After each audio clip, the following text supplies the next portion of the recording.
Hello എല്ലാവർക്കും നമസ്കാരം. അപ്പം നമുക്ക് ആട്ടുംപാൽ കൊണ്ടുള്ള ക്രീം എങ്ങനെ ഉണ്ടാക്കണമെന്ന് നോക്കാം.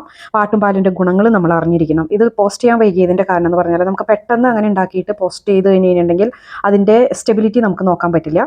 അതുപോലെ തന്നെ പല രീതിയിൽ നമ്മൾ ട്രയൽ നടത്തിയിട്ടാണ് ലാസ്റ്റ് ഇത് ഫൈനലൈസ് ചെയ്യുക. പക്ഷേ ഞാൻ 2 ട്രയലേ നടത്തിയുള്ളൂ. ആ 2 ട്രയലിൻ്റെ റിസൾട്ട് ഞാൻ ഇവിടെ ഇടാം.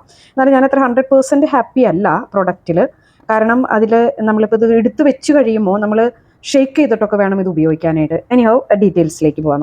നമുക്ക് ഇതിൻ്റെ ഈ ആട്ടുംപാലിൻ്റെ ഗുണങ്ങൾ എന്താണെന്ന് അറിയണം. ഇന്നിപ്പോൾ മാർക്കറ്റിൽ വളരെയധികം സ്കിൻ കെയറിൽ ട്രെൻഡിങ് ആയിക്കൊണ്ടിരിക്കുന്ന ഒന്നാണ് ആൽഫ ഹൈഡ്രോക്സി ആസിഡ്സ് എന്ന് പറയുന്ന സാധനം. നമ്മൾ പലപ്പോഴും കൗ മിൽക്ക് നമ്മൾ മുഖം ക്ലെൻസ് ചെയ്യാനായിട്ട് ഉപയോഗിക്കാറുണ്ട്. അത് തന്നെയാണ് ഇവിടെ ഇതിൻ്റെ റിസൾട്ട്. ഇത് നാച്ചുറലാണ്. ഈ ആട്ടുംപാൽ ഉപയോഗിക്കുമ്പോൾ നാച്ചുറലായിട്ട് നമുക്ക് കിട്ടുന്നത്. അതായത് lactic acid, glycolic acid, malic acid, citric acid എന്ന് പറയുന്ന കുറേ കാര്യങ്ങൾ. അപ്പോൾ അത് നമ്മുടെ സ്കിന്നിലെ ഡെഡായി കിടക്കുന്ന സ്കിന്നിനെ കംപ്ലീറ്റ് റിമൂവ് ചെയ്തിട്ട് നമുക്ക് പുതിയ സ്കിൻ റീജനറേഷനും അതുപോലെ നമ്മൾ എന്തൊക്കെ മുഖത്ത് അപ്ലൈ ചെയ്യുന്നു അതിൻ്റെയൊക്കെ ഗുണങ്ങൾ നമുക്ക് കിട്ടാൻ തുടങ്ങും. അല്ലെങ്കിൽ ഡെഡ് സ്കിൻ ഇരുന്ന് അതിൻ്റെ മേലെ പിന്നെ അപ്ലൈ ചെയ്യുമ്പോൾ അത്ര ഗ്ലോ കിട്ടില്ല നമുക്ക്. അപ്പോൾ ഇത് അതുകൊണ്ടാണ് ഒരു ബ്രൈറ്റനിങ് ഇഫക്റ്റ് ഇത് കൊണ്ടുവരുന്നത്. ഇനി ഇത് നമ്മൾ ചെയ്യുമ്പോൾ വളരെ കെയർഫുൾ ആവണം. ആ കാര്യങ്ങൾ ഇക്വേഷൻ പറഞ്ഞു പോകുമ്പോൾ അതിൻ്റെ ഒപ്പം തന്നെ പറയാനായിട്ട് ശ്രമിക്കാം. അപ്പോൾ ഇതാണ് നമ്മുടെ ഇക്വേഷൻ. അപ്പോൾ ഗോട്ട് മിൽക്ക്, അതുപോലെ ഡിസ്റ്റിൽഡ് വാട്ടർ അല്ലെങ്കിൽ റോസ് വാട്ടർ, സാധാരണ വെള്ളം ഉപയോഗിക്കുകയും ചെയ്യരുത്. അപ്പോൾ ഈ പാല് ഗോട്ട് മിൽക്ക് നമ്മൾ ഇല്ലാത്തവരാണെങ്കിൽ മിൽക്ക് പൗഡർ, ഞാനും സജസ്റ്റ് ചെയ്യാം മിൽക്ക് പൗഡർ യൂസ് ചെയ്യാനാണ് നാട്ടിൽ. കാരണം നമ്മൾ സാധാരണ കിട്ടുന്ന പാലാണെങ്കിൽ നമ്മളത് പാസ്ചറൈസ് ചെയ്തിട്ട് വേണം യൂസ് ചെയ്യാനായിട്ട്. അല്ലെന്ന് വെച്ച് കഴിഞ്ഞിട്ടുണ്ടെങ്കിൽ മിൽക്കാണ് സാധനം, പെട്ടെന്ന് കേടാവും, മണം മാറും, അല്ലെങ്കിൽ കുറേ പ്രശ്നങ്ങളുണ്ടാവും. അപ്പോൾ അത് നമുക്ക് ഒട്ടും നല്ലതല്ല. അതുകൊണ്ട് തന്നെ മിൽക്ക് പൗഡർ യൂസ് ചെയ്യാം. മിൽക്ക് പൗഡർ യൂസ് ചെയ്യുന്നവരാണെങ്കിൽ ടോട്ടൽ വാട്ടർ ഇതിൻ്റെ എടുത്തിട്ട് അതിൽ 6% മിൽക്ക് പൗഡർ ആഡ് ചെയ്തിട്ട് വേണം യൂസ് ചെയ്യാനായിട്ട്. അപ്പോൾ അത് ട്രയൽ ആൻഡ് എറർ ആണ്. ഞാനത് ചെയ്തില്ല. മിൽക്ക് പൗഡർ വെച്ച് ഞാൻ ചെയ്ത് നോക്കിയിട്ടില്ല. അപ്പോൾ മിൽക്ക് പൗഡർ ഉള്ളവർ അങ്ങനെ ചെയ്തിട്ട് പിന്നീട് അത് കൂട്ടി കുറയ്ക്കുക എങ്ങനെയാണെന്ന് വെച്ചാൽ അത് അഡ്ജസ്റ്റ് ചെയ്യണം. ഇനി പ്രത്യേകം ശ്രദ്ധിക്കേണ്ട കാര്യം എന്ന് പറഞ്ഞു കഴിഞ്ഞാൽ ഇത് 50-50 എടുക്കാം. ഗോട്ട് മിൽക്കും വെള്ളവും 50-50 ആയിട്ട് എടുക്കാം. ഇപ്പോൾ ഇതിൽ ഞാൻ ആട്ടുംപാലാണ് കൂടുതൽ എടുത്തിരിക്കുന്നത്. പക്ഷേ ആട്ടുംപാൽ ഒട്ടും കുറയ്ക്കാൻ പാടില്ല. കാരണം എന്താണെന്ന് വെച്ച് കഴിഞ്ഞിട്ടുണ്ടെങ്കിൽ ഈ ആട്ടുംപാലിൽ ബട്ടറാണുള്ളത്, അപ്പോൾ പാലുകളിലൊക്കെ.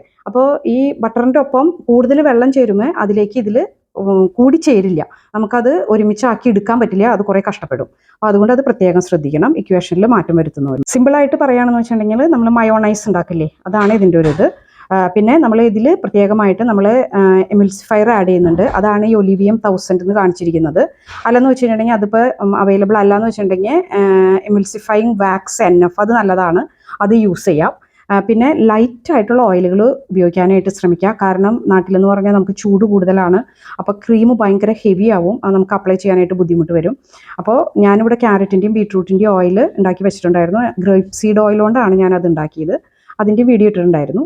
പിന്നെ ഷിയ ബട്ടർ ലൈറ്റാണ്. പിന്നെ ആൽമണ്ട് ഓയിലോ അല്ലെന്ന് വെച്ച് കഴിഞ്ഞിട്ടുണ്ടെങ്കിൽ വേറെ ഏതെങ്കിലും ലൈറ്റായിട്ട് ഹബോബ ഓയിൽ, റോസിപ്പ് ഓയിലൊക്കെ അവൈലബിൾ ആണ്. അല്ലെങ്കിൽ നമ്മുടെ സൺഫ്ലവർ ഓയിൽ നല്ലതാണ്, അത് ഉപയോഗിക്കുക. അതുപോലെ എസറ്റൈൽ ആൽക്കഹോൾ എന്ന് പറയുന്നത് അതും ഒരു എമിൽസിഫയർ, എമിൽസിഫയർ എന്ന് പറയാം. അത് ഒറ്റയ്ക്ക് അതുകൊണ്ട് ചെയ്യാൻ പറ്റില്ല, ഇതിൻ്റെ കൂടെ നിന്നിട്ട്. ഈ ഒലിവിയം 1000 എന്ന് പറയുന്നത് ഒലിവുംകായ് ഇല്ലേ, അതിൽ നിന്ന് വരുന്നതാണ്. അപ്പോൾ അത് നാച്ചുറലാണ്, അതാണ് ഇത് ഉപയോഗിക്കുന്നത്. പക്ഷേ ഇത് പ്രശ്നം എന്താണെന്ന് വെച്ചാൽ നമ്മൾ ഇത് അപ്ലൈ ചെയ്യുമ്പോൾ ഒരു സോപ്പി എഫക്റ്റ് പോലെ നമുക്ക് തോന്നും, അല്ലെങ്കിൽ ഇങ്ങനെ ഒരു വെള്ള പോലെ തോന്നും. അത് കുറയ്ക്കാനും കൂടി എസറ്റൈൽ ആൽക്കഹോൾ സഹായിക്കും. അതുകൊണ്ടാണത് ആഡ് ചെയ്തത്. അപ്പോൾ 3 ഫേസസ് ആണുള്ളത്. ഒന്ന് നമ്മൾ വാട്ടർ ബേസ്, പിന്നെ ഓയിൽ ബേസ്, അത് കഴിഞ്ഞ് കൂളിംഗ് പീരീഡിൽ ആഡ് ചെയ്യേണ്ട സാധനങ്ങൾ. അപ്പോൾ ഇതിലിപ്പോൾ ഗ്ലിസറേറ്റും വൈറ്റമിൻ ഇ നിങ്ങൾ ആഡ് ചെയ്തില്ലെങ്കിലും കുഴപ്പമില്ല. കാരണം ആട്ടുംപാലിൽ വൈറ്റമിൻ ഇ, സി ഇതൊക്കെ ഉള്ളതാണ്, എ ഇതൊക്കെ ഉള്ളതാണ്.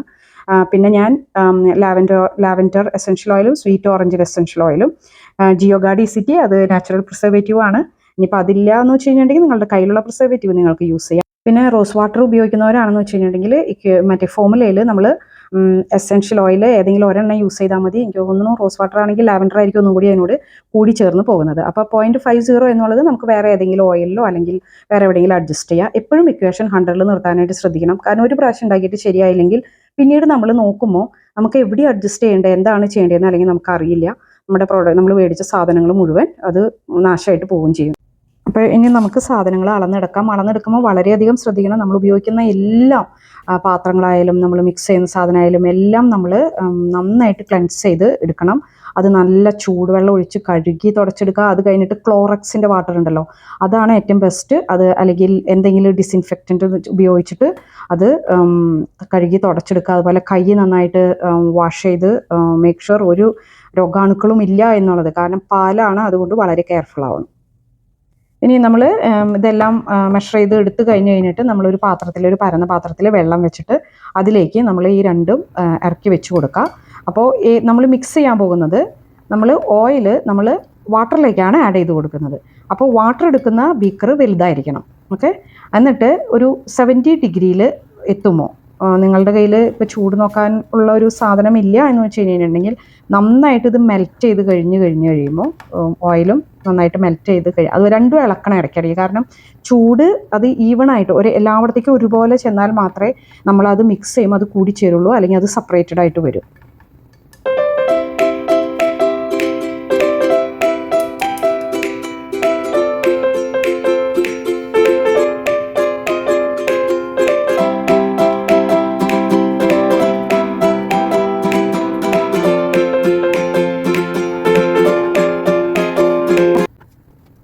ഇത് കംപ്ലീറ്റ് ഞാൻ ചൂട് നോക്കി 270 തന്നെയായിരുന്നു. എന്നിട്ടത് അതിലേക്ക് ഒഴിച്ചു. എന്നിട്ട് ഇത് നന്നായിട്ട് ഇതുപോലെ മിക്സ് ചെയ്തുകൊണ്ടിരിക്കുക.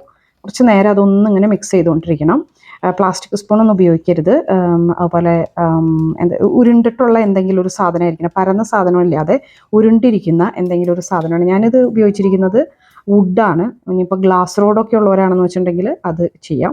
അത് നന്നായിട്ട് മിക്സ് ചെയ്യുക. എന്നിട്ട് ഇതുപോലെയുള്ള ഒരു ബ്ലെൻഡർ വെച്ചിട്ട് നന്നായിട്ട് ബ്ലെൻഡ് ചെയ്യുക. അതുപോലെ ഇങ്ങനെ പൊക്കിയും താഴ്ത്തിയും ഇതുപോലെ ബ്ലെൻഡ് ചെയ്തെടുക്കുക.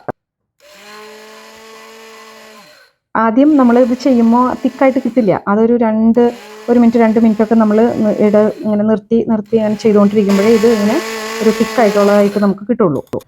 ഇപ്പോൾ നമുക്ക് ക്രീം കൺസിസ്റ്റൻസിയിലേക്ക് എത്തിയിട്ടുണ്ട്. ഇനി കൂളിംഗ് പീരീഡിൽ ആഡ് ചെയ്ത് കൊടുക്കേണ്ട വൈറ്റമിൻ ഇ, ഗ്ലിസറിൻ, അതുപോലെ പ്രിസർവേറ്റീവ് ഇതെല്ലാം കൂടി ഇട്ട് ഇതിലേക്ക് ആഡ് ചെയ്ത് കൊടുത്തിട്ട് നന്നായിട്ട് ഒന്നും കൂടി ബ്ലെൻഡർ വെച്ചിട്ട് നമ്മളൊന്നും കൂടി നന്നായിട്ട് ബ്ലെൻഡ് ചെയ്തെടുക്കാം. pH ടെസ്റ്റ് ചെയ്യാനായിട്ട് മറക്കരുത്. pH ടെസ്റ്റ് ചെയ്യണതിൻ്റെ ഡീറ്റെയിൽസും ഞാനിതിൻ്റെ കീഴേ ഇട്ടേക്കാം. ഞാൻ പാലായതുകൊണ്ട് ഉറപ്പില്ലായിരുന്നു എത്രയായിരിക്കും pH എന്ന്. കാരണം പ്രിസർവേറ്റീവ് വർക്ക് ചെയ്യണമെങ്കിലും പ്രിസർവേറ്റീവ് ആഡ് ചെയ്യുന്നതിനേക്കാളും മുൻപും ടെസ്റ്റ് ചെയ്യണം, അത് കഴിഞ്ഞിട്ടും ടെസ്റ്റ് ചെയ്യണം. ഞാൻ നേരത്തെ പറഞ്ഞ പോലെ ഞാൻ വെള്ളം കൂട്ടിയിട്ട്, അതായത് പാല് കുറച്ച് വെള്ളം കൂട്ടി ഒരു ട്രയലും കൂടി നടത്തി. പക്ഷേ അത് സക്സസ് ആയില്ല. കാരണം എന്ന് വെച്ച് കഴിഞ്ഞിട്ടുണ്ടെങ്കിൽ വെള്ളവും പാലും കൂടി ഒരുമിച്ച് ചേർന്നില്ല. നമ്മൾ ബ്ലെൻഡ് ചെയ്ത് കഴിഞ്ഞപ്പോൾ ശരിക്കും ആ വെള്ളത്തിൻ്റെ തുള്ളികൾ നമുക്ക് ശരിക്കും ആ ക്രീമിൽ കാണാനായിട്ട് പറ്റും. അപ്പോൾ ഇത് കുറച്ച് നാൾ, ഇപ്പോൾ ഈ ക്രീം കണ്ടു കഴിഞ്ഞാൽ നിങ്ങൾക്ക് മനസ്സിലാവും വെള്ളത്തിൻ്റെ തുള്ളികൾ കിടക്കുന്നത്. കുറച്ച് നാൾ വെച്ച് കഴിഞ്ഞിട്ടുണ്ടെങ്കിൽ അത് സെപ്പറേറ്റ് ആവും. ഇത് നമ്മളിപ്പോൾ ഉണ്ടാക്കിയതാണ്. ഇതിൽ നല്ല ആ ക്രീം കൺസിസ്റ്റൻസിയിൽ തന്നെ ഉണ്ടായിരുന്നു. പിന്നെ വേറൊരു കാര്യം ഞാൻ ശ്രദ്ധിച്ചതെന്ന് വെച്ച് കഴിഞ്ഞാൽ, ഇത് എസൻഷ്യൽ ഓയിലെല്ലാം ആഡ് ചെയ്ത് കഴിഞ്ഞപ്പോൾ അത് ഇത്തിരി ലിക്വിഡായിട്ട് വന്നു. അപ്പോൾ ഞാനൊരു ഇതുപോലെയുള്ളൊരു ബോട്ടിലിൽ ഒഴിച്ച് വെച്ചു. പക്ഷേ കുറച്ച് കഴിഞ്ഞപ്പോൾ അത് പിന്നീട് തിക്കായി. പിന്നെ ഷേക്ക് ചെയ്ത് കുറേ കഷ്ടപ്പെട്ടിട്ട് ബോട്ടിലിൽ നിന്ന് എടുക്കാനായിട്ട് പറ്റിയത്. അപ്പോൾ ഇതൊക്കെ ട്രയലാണ്. പല ട്രയൽ കഴിയുമ്പോഴാണ് നമുക്കൊരു പെർഫെക്റ്റ് പ്രോഡക്റ്റ് കിട്ടുക. ഇപ്പോഴും ഇത് ഞാൻ 100% പെർഫെക്റ്റാണെന്ന് പറയില്ല. ഓൾമോസ്റ്റ് എല്ലാ പോയിൻറ്റുകളും ഞാൻ കവർ ചെയ്യാൻ ശ്രമിച്ചിട്ടുണ്ട്. ഇനി എന്തെങ്കിലും മറന്നു പോയിട്ടുണ്ടെങ്കിൽ നിങ്ങൾക്ക് എന്തെങ്കിലും ഡൗട്ട് ഉണ്ടെങ്കിലോ കമൻറ്റ് ബോക്സിലേക്ക് ഇടുക. എനിക്ക് അറിയാവുന്നത് ഞാൻ പറഞ്ഞു തരാം. എല്ലാവർക്കും നല്ലൊരു ദിവസം ആശംസിക്കുന്നു. വീണ്ടും കാണാം.